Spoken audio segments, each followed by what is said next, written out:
Bonjour, bienvenue dans l'Instant T, votre magazine quotidien d'actualité. Et si vous achetiez un livre qui fait du bien, un livre qui marie plaisir de lecture et bonne action, c'est ce que propose le groupement Les Libraires Ensemble avec l'opération Acheter un livre qui fait du bien, une initiative qui va permettre de collecter des fonds au profit de l'association des Blouses Roses, une association qui anime le quotidien des malades dans les hôpitaux. Jean-Michel Blanc est avec nous pour en parler. Bonjour Jean-Michel. Bonjour.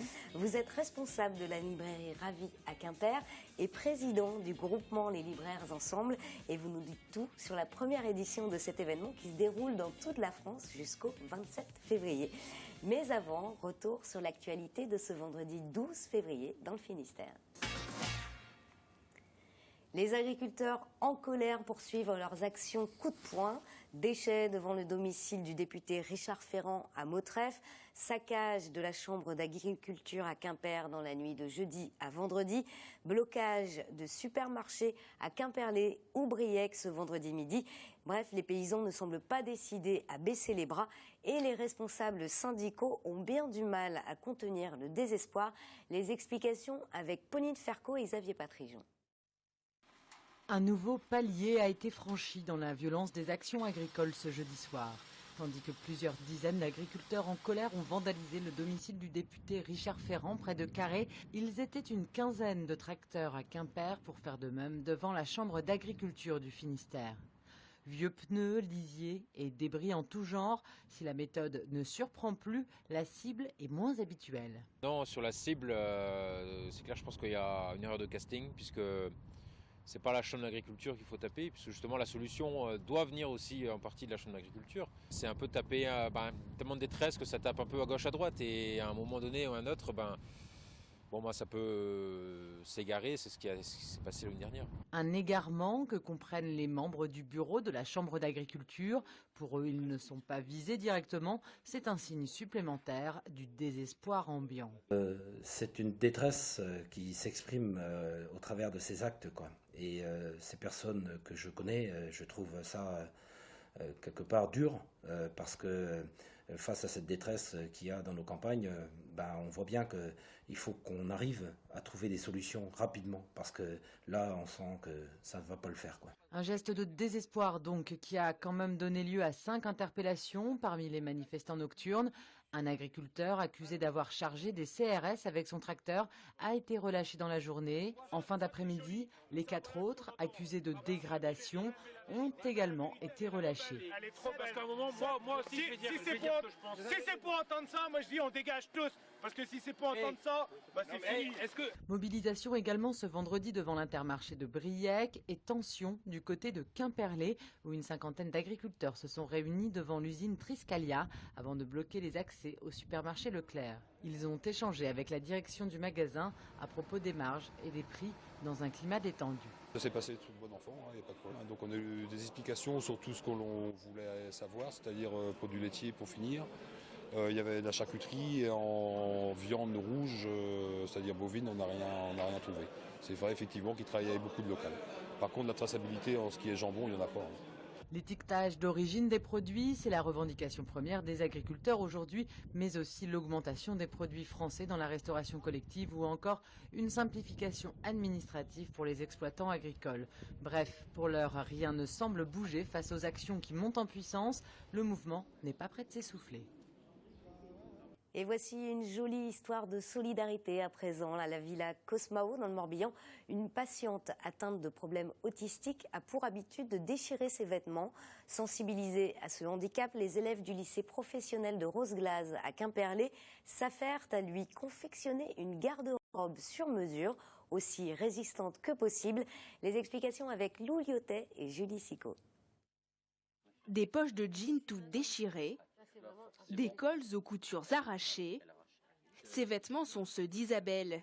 Atteinte d'autisme sévère, cette quadragénaire vit à la Villa Cosmao à Lorient, une maison spécialisée. On est face à un problème soit sensoriel ou lié à des troubles de comportement, lié à des angoisses, à un mal-être. Et du coup, elle se focalise sur ce vêtement. En moyenne, on peut être à 3 pantalons par jour. Ça, c'est celui-ci. Il y a quelques mois, Gaëtan contacte le lycée professionnel de Roseglaze à Quimperlé. Les enseignants en métier de la mode proposent tout de suite leur aide, mais le challenge est difficile et le cahier des charges très long. Ni boutons, ni poches, ni passants, ni fermeture éclair sur les vêtements. Les idées se portent alors sur la vareuse. La vareuse est un vêtement qui est relativement facile à faire pour les premières années, mais on l'a modifié. On l'a féminisé. La vareuse, en général, c'est quand même un vêtement qui est relativement droit et ample. On a fait du sur-mesure. Aujourd'hui, les élèves sont au milieu du projet. Ils assemblent en miniature les futurs vêtements d'Isabelle. Un travail hors du commun, loin des paillettes de la mode, mais tout aussi motivant pour ses futures couturières. Il y a quelques semaines, elles ont même rencontré Isabelle chez elle, dans sa maison d'accueil. On a vu qu'elle perdait son pantalon, du coup le fait de lui faire des pantalons et tout, ça va lui servir comme on fait une ceinture et tout. 12 vareuses, 8 pantalons et 4 bermudas seront confectionnés. Une collection de vêtements qui a un véritable intérêt pédagogique, mais qui est aussi une ouverture sur le monde du handicap. C'est quand même encore un monde un petit peu à part qu'on connaît mal. Donc là, je pense que pour les élèves, ça sera une grande ouverture d'esprit et c'est important aussi pour moi de faire grandir mes élèves. Dans quelques semaines, Isabelle devrait recevoir sa nouvelle garde-robe. Le travail de ses apprenties couturières devrait alors passer l'un des tests les plus difficiles de leur nouvelle carrière dans la mode. Et tout de suite, on parle de livres qui fait du bien avec notre invité. Jean-Michel Blanc, vous êtes responsable de la librairie Ravi à Quimper et président du groupement Les Libraires Ensemble, groupement qui a décidé en ce début 2016 de lancer la première édition de l'opération Acheter un livre qui fait du bien. Alors, avant d'expliquer le principe, comment est née cette idée ?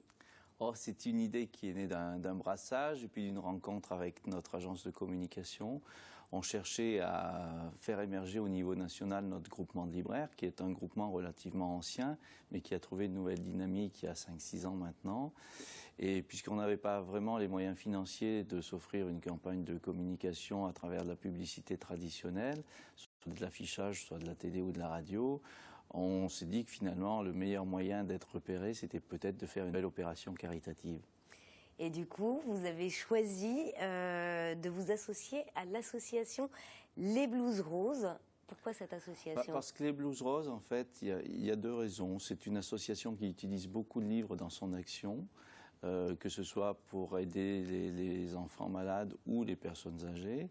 Et puis, qui intervient dans les hôpitaux. Qui intervient dans les hôpitaux. Et puis, Oscar et la Dame Rose a été un véritable succès de librairie il y a 10-12 ans maintenant.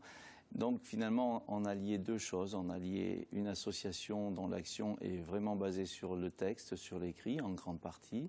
Et puis on faisait référence à un livre qui avait été un grand succès populaire. Un livre d'Éric Emmanuel Schmitt, qui a très gentiment accepté de parrainer cette opération. Voilà, alors on va en parler tout de suite, mais avant d'aller plus loin, je vous propose de découvrir le joli petit clip de promotion que vous avez préparé pour annoncer l'événement. Regarde.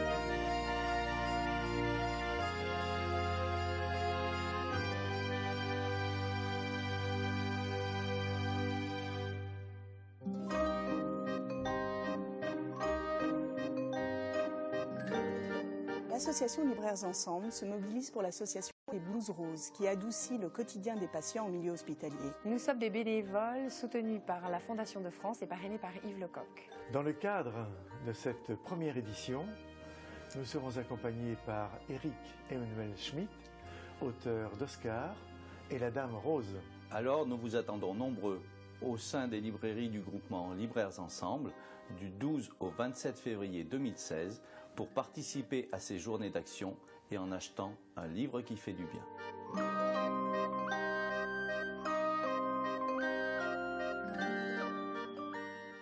Alors Jean-Michel, expliquez-nous le principe de cette opération « Acheter un livre qui fait du bien ». Le principe est relativement simple. Nous nous sommes rapprochés d'une vingtaine d'éditeurs qui ont accepté de vivre cette aventure avec nous. À ces éditeurs, nous avons demandé de choisir dans leur catalogue quelques titres qui sont des titres qui font du bien, parce que c'est un roman qui détend, parce que c'est un roman qui permet de s'évader, ou tout simplement un essai autour de l'alimentation, autour du bien-être et de la santé. Donc on est sur des gammes très différentes, romans, livres de santé, livres de bien-être, quelques livres pour enfants également.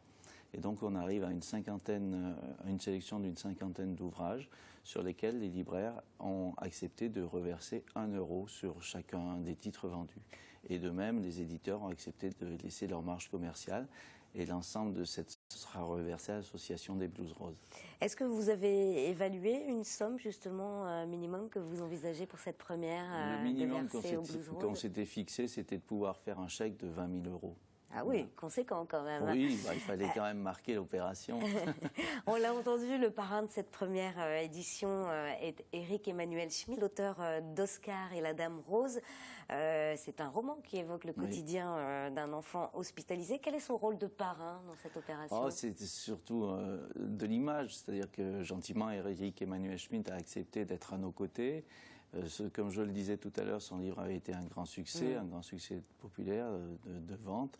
Et donc, le fait qu'il accepte d'être parrain de cette opération, c'était une manière de faire qu'elle émerge peut-être, et peut-être justement que les médias s'y intéressent un petit peu plus.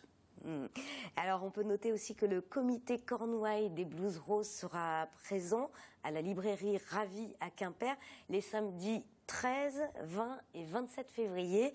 Pour expliquer le fonctionnement de l'association, expliquer leur action, leur donner la parole, une place, parce que comme beaucoup d'associations, ils sont à la recherche de bénévoles pour les aider. À Quimper, enfin en Cornouailles, le comité est à Concarneau, il y a assez peu de bénévoles à Quimper. Donc c'était l'occasion de leur donner une place. Et puis donc l'ensemble des bénévoles seront présents dans l'ensemble des 50 librairies du groupement Libraires Ensemble sur toute la France pour communiquer et présenter leur action. Eh ben merci Jean-Michel Blanc d'être venu nous présenter cette initiative. Je rappelle que l'opération Acheter un livre qui fait du bien se déroule jusqu'au 27 février dans le réseau Les Libraires Ensemble. Dans le Finistère, la librairie Ravi à Quimper et la librairie Dialogue à Brest participent à cet événement solidaire. Pour un livre acheté, 1 € est reversé à l'association Les Blues Roses. Profitez-en donc pour lire, offrir à lire et faire une bonne action. Ça fait du bien à tout le monde. C'est la fin de cette émission. Merci de nous avoir suivis. Lundi, vous retrouvez Frédéric Lorenzon. D'ici là, passez une bonne soirée et un excellent week-end sur TBO. Ciao.